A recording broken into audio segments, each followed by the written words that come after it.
You said you needed help? Oh.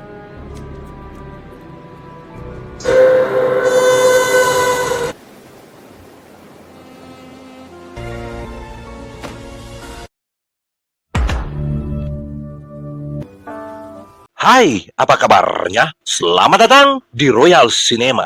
Kali ini saya akan menceritakan alur cerita film Suitable Flash 2023. Tanpa berlama-lama, langsung saja ke ceritanya. Check it out.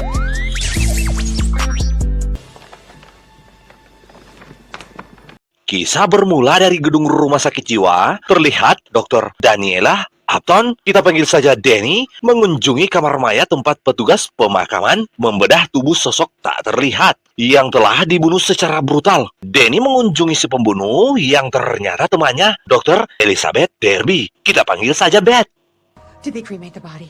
Is he dead? Really dead? Saat Beth memohon agar Daniela menghancurkan otak mayat tersebut dan mulai menceritakan kisah mengapa dia harus melakukannya dan gangguan yang dialaminya yaitu paranoid schizophrenia. Perlu diketahui sedikit, selain dokter, Beth ini adalah penulis buku yang berbau spiritual dan paranoid schizophrenia, yaitu pengalaman meninggalkan raga, dan kita dibawa Beth untuk flashback ke belakang. Let's discuss it next session. Di mana sebenarnya Beth adalah seorang dokter yang kehidupannya hampir indah bersama suaminya Eddie. Mereka tidak pernah diganggu oleh beban dari pekerjaannya sebagai seorang psikiater. Well, until the next chapter. Dan setelah sesi selesai dengan seorang pasien lainnya, seorang pria muda mahasiswa tiba di kantornya dan memintanya untuk berbicara dengannya. Dr. Elizabeth Derby? Yes? Dia memperkenalkan dirinya sebagai Asa White, yang seharusnya untuk bertemu dengan Beth, mereka harus mempunyai janji terlebih dahulu. Tapi kali ini, karena terlihat Asa sedang depresi, dia mencoba membantunya dan mendengarkan keluh kesah Asa. I was outside. Yaitu di mana Asa dengan paniknya mengatakan kepadanya bahwa dia yakin ayahnya kadang-kadang menempati tubuhnya. My father, he's looking for me. Di tengah sesi, Asa menerima panggilan telepon dari ayahnya. Dan tiba-tiba... dia mengalami kejang, membuat Beth ketakutan.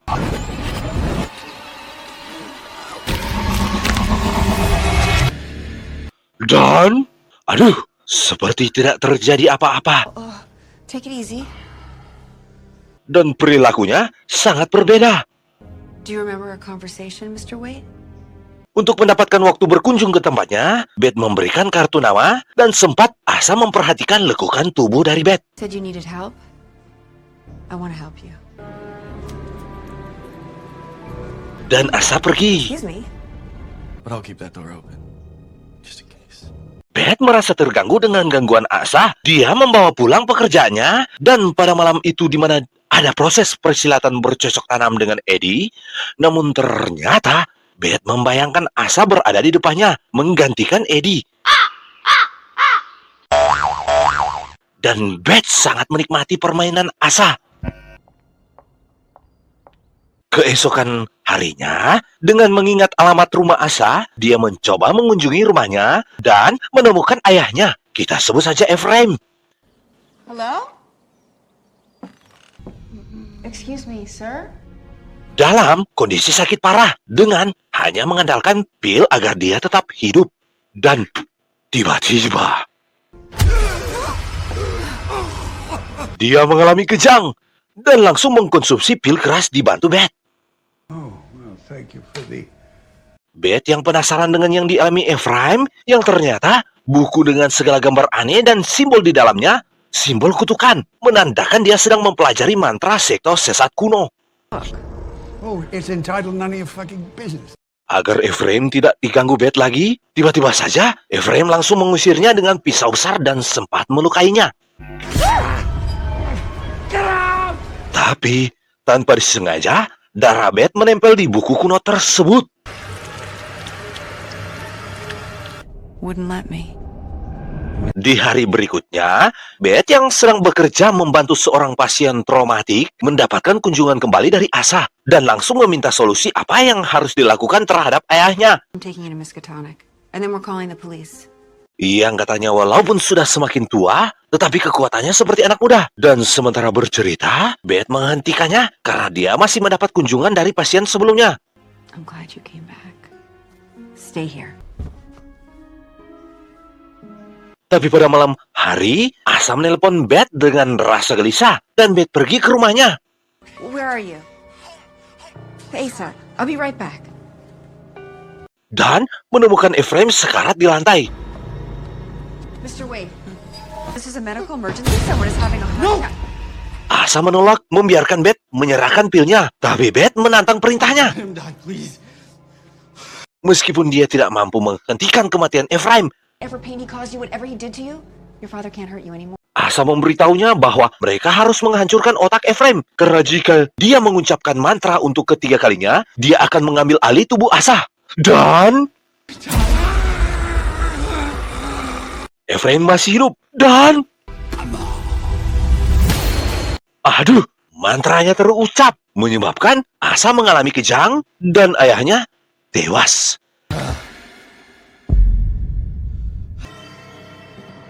Asa yang kini lebih percaya diri langsung merayu Beth dan terjadilah persilatan bercocok tanam di antara tante dan anak muda. Don't make it worse. Dan ketika dia membisikkan mantra di telinganya, astaga, menyebabkan mereka bertukar tubuh sebentar. Is a magnificent. Lalu tiba-tiba First time is always the most painful. Asa menyadari bahwa tubuh Ephraim hilang, mendorong dia untuk mengambil pisau memanjang dan mengejarnya. Beth mencoba melihat lebih dalam buku kuno, tapi seperti terhipnotis. Dan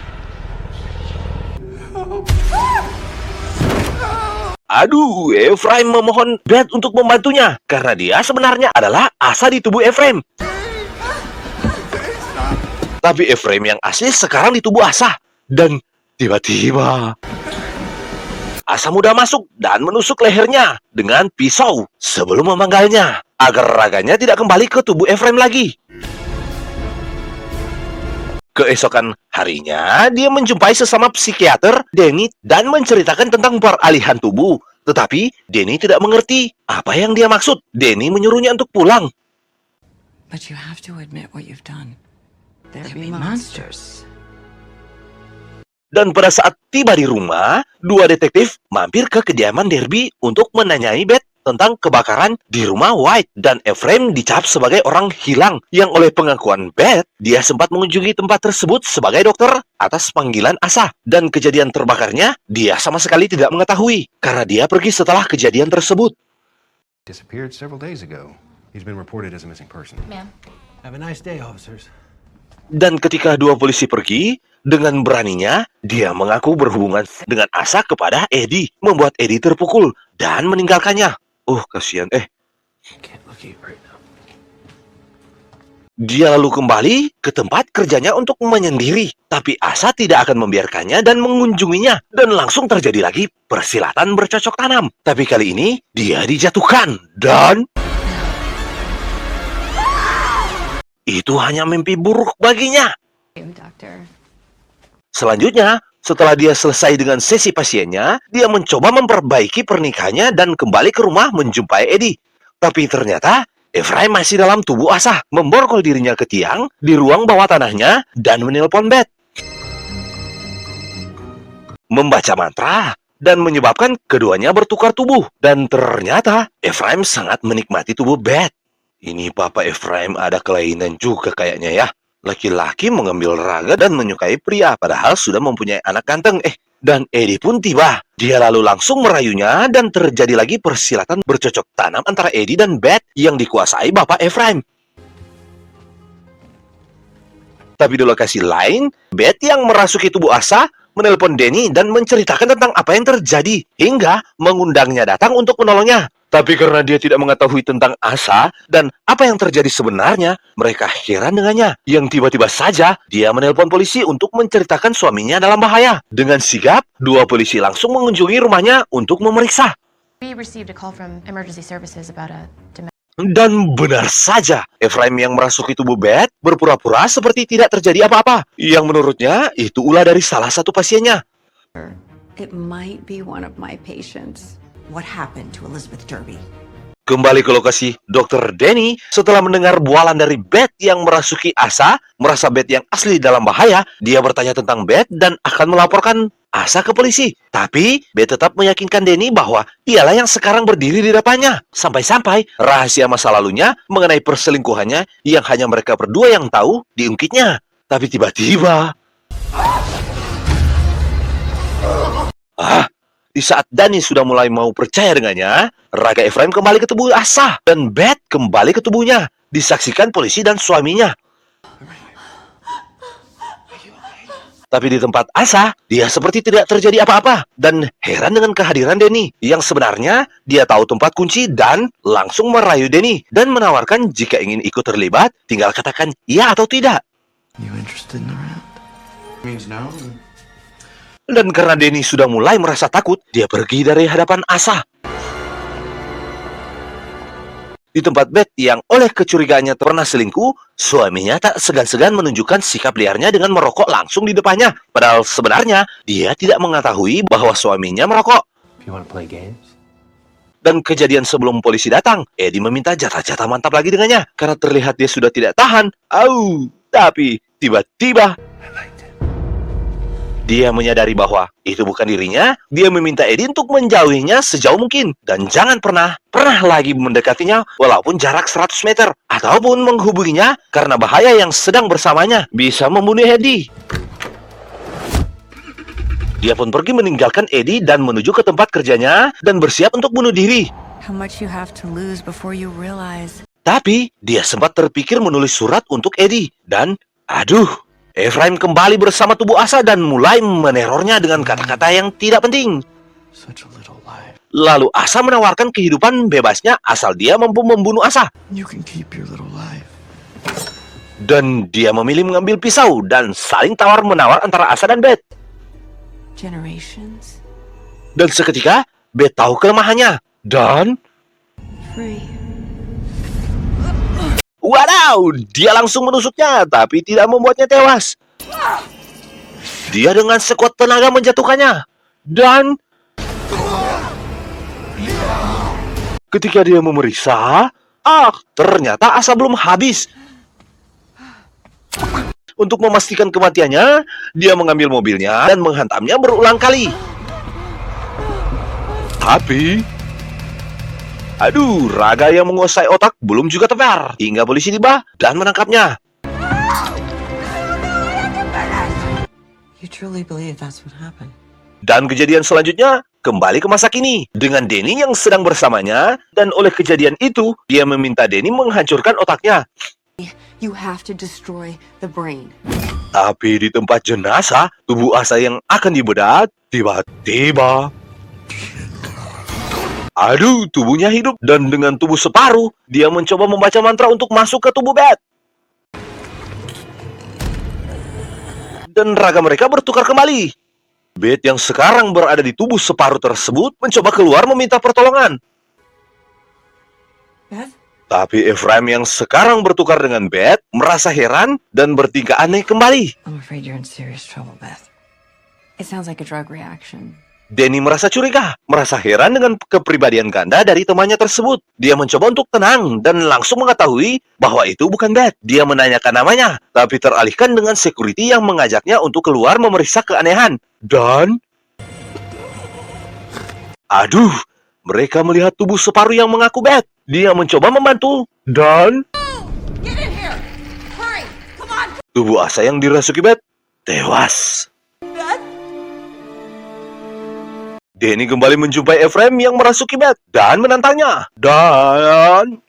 So yours will have good company! Beth menyerangnya dan terjadi pertarungan hingga Ephraim menukar tubuhnya dengan Danny.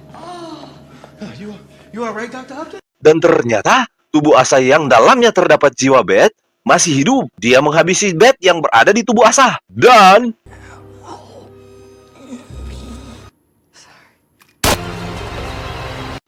terjadi kejang-kejang kembali menandakan mereka bertukar kembali. Dan sekarang Ephraim berada di tubuh Beth. Dr. Upton. dan langsung menghabisi security dan selanjutnya Danny. Tapi pelurunya kosong. Terjadi pertarungan kembali. Tapi ketika Danny terpojok, dia mengambil pisau dan... Astaga, Ephraim membaca mantra pertukaran kembali. Dan sekarang, Ephraim berada di tubuh Dr. Danny. Dan dilanjutkan dengan perbincangan dengan Eddie yang pernah ditidurinya sewaktu berada di tubuh Beth. And you know you can come and see me anytime. Film pun berakhir menyisakan iblis yang masih berkeliaran. Akhir kata, Pagatone Pakalawiran yang artinya semoga sehat dan bahagia selalu. Ciao, bye-bye.